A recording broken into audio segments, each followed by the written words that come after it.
I am honored to welcome my guest today, Sophia Olivas. She is an international speaker, best-selling author, philanthropist, and socially conscious entrepreneur. More specifically, she's an owner of Graythorn Marketing, principal of a hedge fund, United Nations Association candidate, and a co-founder of the Hope Project. And throughout many of these areas, she speaks about how women, when we're in a good place financially, we eradicate poverty, violence is alleviated, and mental health is bolstered. I am super excited to welcome you today, Sophia, and very much appreciate your time. Thank you, Maria. It's a pleasure to be here. You know, when I first was introduced to your work and heard about all the things you're involved with, I have to admit there was a new term to me, and that was financial sovereignty. So for my sake, and hopefully the women listening out there, business owners or otherwise, I really need to understand the definition of that, which then I think will also answer the question about why do you speak about women being financially sovereign? Absolutely. So financial sovereignty is the right, especially women's financially sovereignty, is the right to have your financial resources be your own, independent of anyone else, whether that is your parents or your partner. It's just the inalienable, indelible rights given to you so that you can have and be sustained, self-sustained. And then your other question that you talked about is why financial sovereignty for women? Yes. It's because, well, I'm going to take a step back. I'm going to talk to you about my personal story, and then I'll bring you to the bigger picture of how that grew and what I saw from that. Great. So when I was about 8 years old, I grew up in a household where my father was, it was an abusive household, and my father, like all forms of abuse. However, my father was very, there is a word for it, machismo. We'll say that. It's like there's this air about him where he constantly put my mother down in front of my brother and I.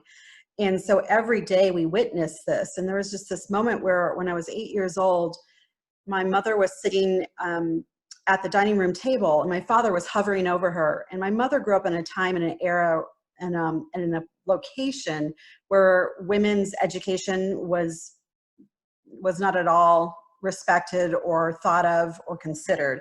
So she only went to school till she was in 6th grade and then worked at the farm and worked the ranch. And so because of that, my father was like trying to teach her how to balance a checkbook.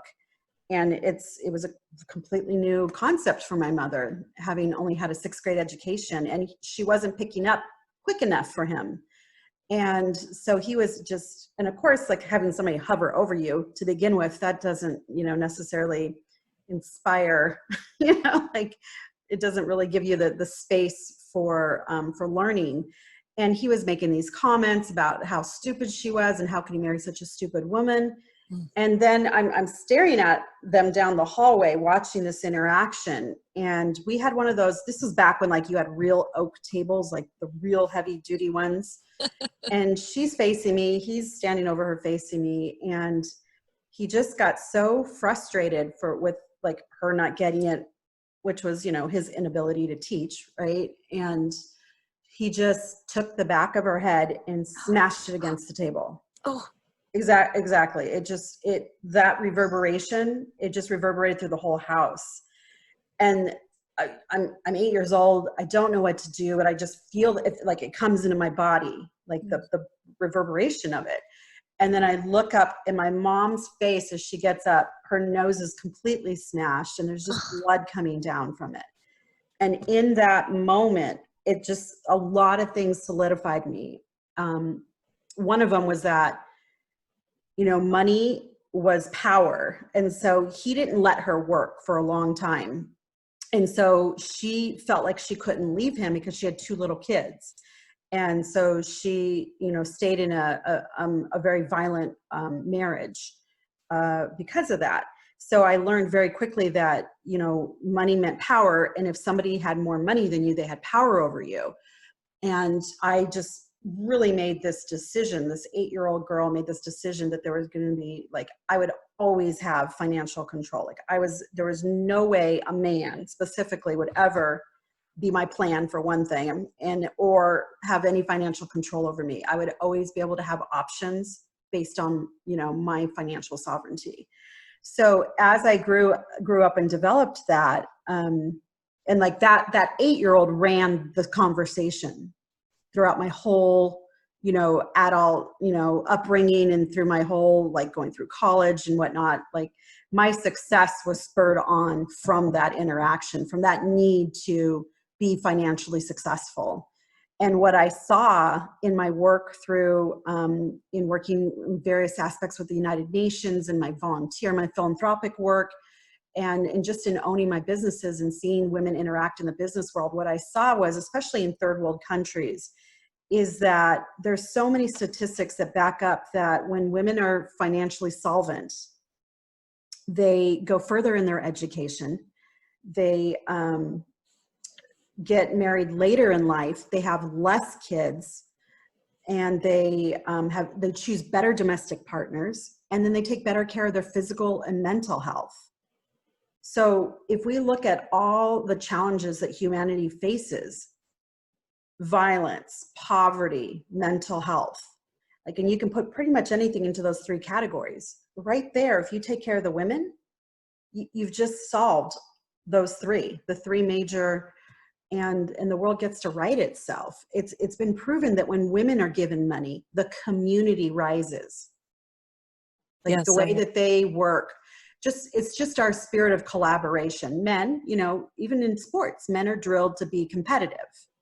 And women have always been, not always, but the social narrative that we grow up in in these times is collaboration. We just come about business differently.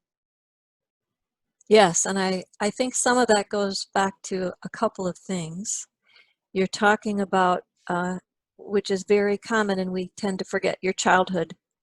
We were sponges. We all know children are sponges, and they absorb, absorb, absorb. And those first 7 or so years of life, you absorbed without really filtering whatever it was you felt around you. And that can definitely impact your entire life. And I had to almost laugh. I have a bumper sticker back on my shelf back here that literally says, "A man is not a financial plan." Because exactly your point. In this world, right or wrong, money is a tool, but money is often also power over decision making and power over abilities. So I can definitely see how that experience led you to really your lifelong work, and like you said, then as women's brains see the big picture, and we have that nurturing aspect, I think that's where you've come to seeing how the more we can help women have financial independence, the more we can help solve the world's problems. Absolutely. So what is helpful sometimes for, I think, women listening to get a little more personal, internalized with some of those things, thinking about, maybe the confidence piece. If you're working on a large project, or if you're doing something that has never been done, or you have never done personally, I know you've tackled that yourself personally and professionally. Yes. How do you get the knowledge or feel like you have the confidence to move forward with that? I'm going to give you an answer that is so easy that I'm not sure if your listeners will believe this or be willing to hear it. So hopefully they can take it in, and when that moment comes that they need it, they can recall it. So the easiest thing to do something that's never been done before, that is like one of the easiest things, as well as to have confidence. They're one and the same thing. It's when you are absolutely okay with yourself, and when you have an incredible relationship to failure as merely being a course correction, then there's no confidence needed, because whatever you do it's just like, okay, well, I've never done this before. So when you have a good relationship to course correction, to failure being course correction, you instantly know that there will be course corrections, and you're just like, great. and you don't make a thing about it. It's what the lack of confidence comes from a few things. One is the looking forward and projecting what may have happened, that whole paralysis analysis thing. That really, it's not so much a lack of confidence. It's that you have it that it should be a certain way. Like you should all over yourself, whatever, it should look like this. I should be this prepared. When it launches, it should look like this and it'll be successful if this happens, like da, da, da, da, da, and it goes like that. So there was one thing that I discovered about ship captains and airline pilots. Like they had all these instruments and these vessels and planes, right? These things that carry all these people and goods and services all over the world. And I found out that they were off course more than 90% of the time. Like they're flying because they have turbulence. So boom, all of a sudden they're over here and boom, they hit a wave, they hit a gust of wind, whatever it is, they're off course 90% of the time. But you never hear them complaining about, oh my God, I failed. No, because they have an instrument, a compass, a GPS that says 10 degrees east. And then they don't have anything about it. They just 10 degrees east. So to them, failure is just a course correction. And when you look at life that way, first of all, there's so much levity. Like you can just feel the weight coming off your shoulders when you look that way at life.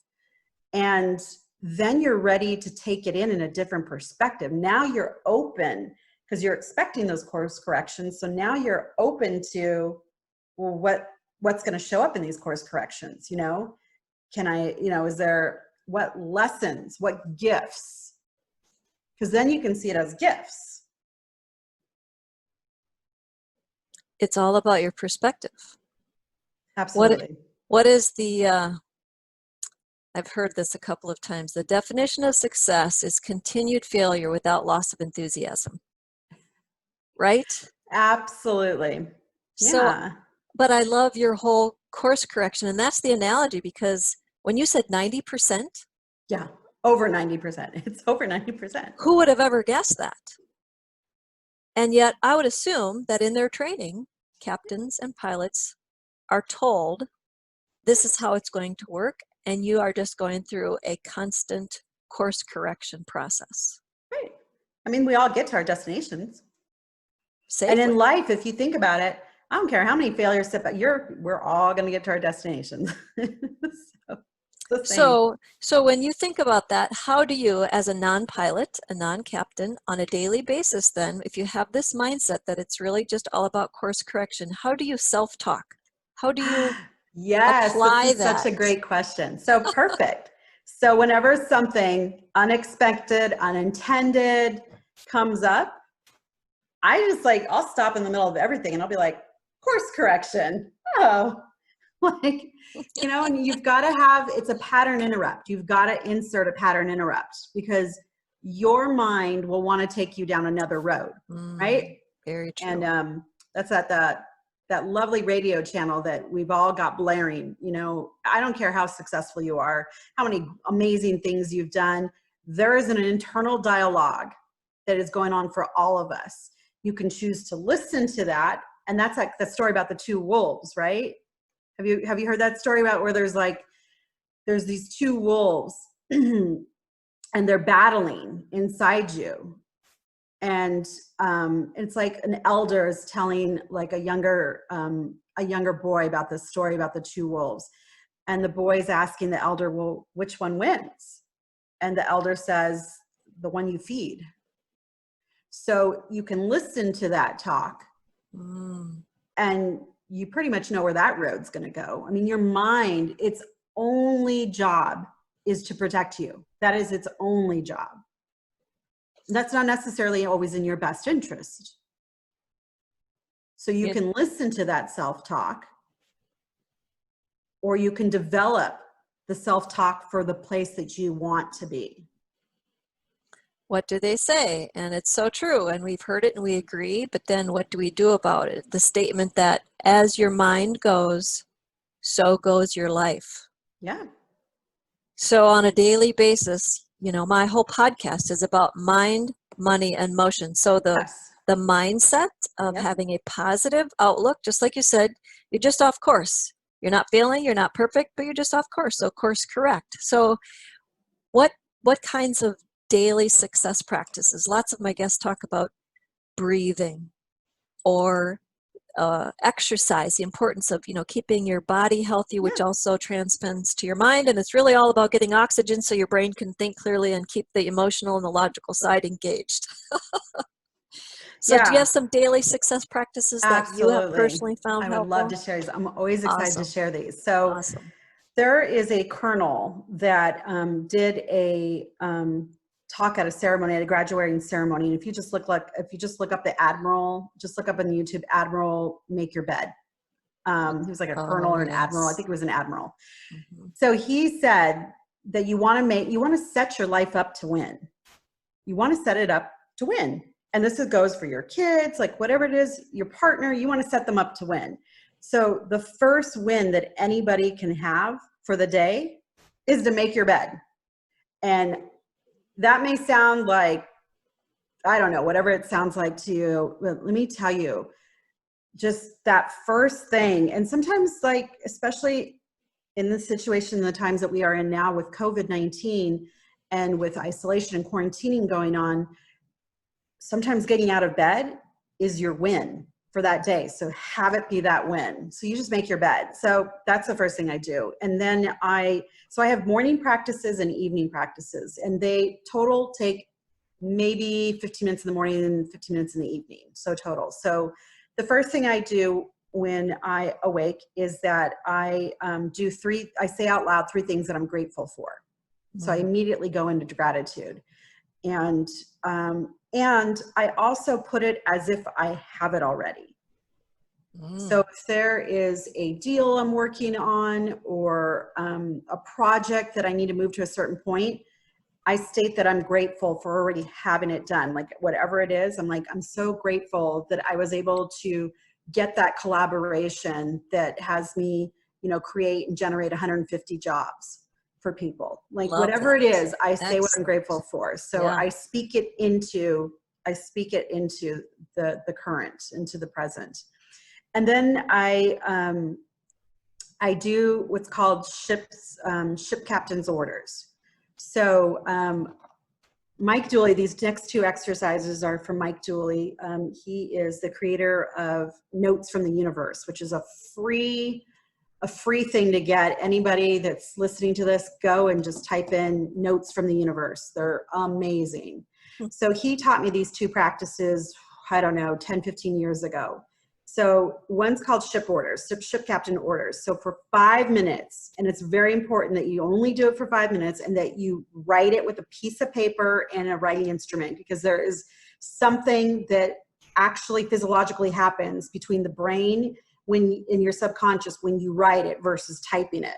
So you get a piece of paper and you write for 5 minutes, and you are writing those orders. Those are the marching orders that your body and mind is going to carry out that day. So for instance, for me, I'll write things like, I wake up, expecting miracles and making magic happen. I know what to say every single time. I come to decisions quickly. Like whatever it is, you give marching orders. Because just like if you were on like a submarine or a ship, the captain's words go. Like whatever he says, they say, she says, it goes. And it's the exact same way with your body. People don't realize that they're giving marching orders anyways to their bodies. You might as well actually be intentional about it. So you can even say things like, I only crave things that are good for my body. I get full quickly. And your body will follow that. Okay, here we go. So whatever it is. And you only do 5 minutes. Don't go over 5 minutes, because Mike Dooley says that you'll start thinking about sex. So I agree with him. So just 5 minutes. And then the next thing is also for 5 minutes. And it is, you close your eyes, you get in a quiet place. And this can be what you consider a meditation, but this is actually intentional. You're going to do a visualization. And you are going to visualize your perfect day, what it would look like. and make it ethereal, like make it like absolutely all senses, and make sure that you see yourself in this vision. So you got to make sure you see yourself. So for me, it's like I can feel the thread count and the type of bed that I wake up in, who I wake up next to, you know, how we wake up, which is with no alarms, right? Like we have a lifestyle, we don't have to wake up to alarms, and, you know, and the house that I wake up in, and where, if I'm, you know, for me, it's not so much the car that I'm being driven, it's the fact that I have a driver, and whatever that looks like, you just go throughout your whole day for 5 minutes and you just visualize everything. What smells are you smelling? You know, what does it look like? Are you working? Are you playing? Are you retired? Whatever that looks like, just vividly imagine it. And again, just 5 minutes, because then you'll start thinking about sex. And in the evening, the last practices that I do in the evening is that I write down 3 wins for the day. And so if you make your bed, sometimes that's one of your wins, right? And if I don't have 3 wins, I have to go figure it out before I can go to bed. Like I've got to go make a win happen. And I've had to do that sometimes because I get like, oh, okay, let me go generate something. And then I write down 3 lessons learned from the day. And then I write down one thing, just one thing that I can do the next day that will further my goal, that will absolutely move whatever my goal is. And that's it. And that's less than 30 minutes a day that I do those practices. Wow, I love that. And it's all so positivity focused, the visioning, involving the senses, etc. So I know going through lots of listeners' minds at this very moment is how in this COVID-19 times do you stay positive? How do you apply I mean, this is a plan. This is, you have to follow this to do this, but what's COVID-19 been for you? Because you are practicing these morning and afternoon and all these great, quick, I love the quickness of it because the brain gets distracted and, you know, Yep. it's really helpful to keep them quick. Yeah, so my experience of COVID-19 is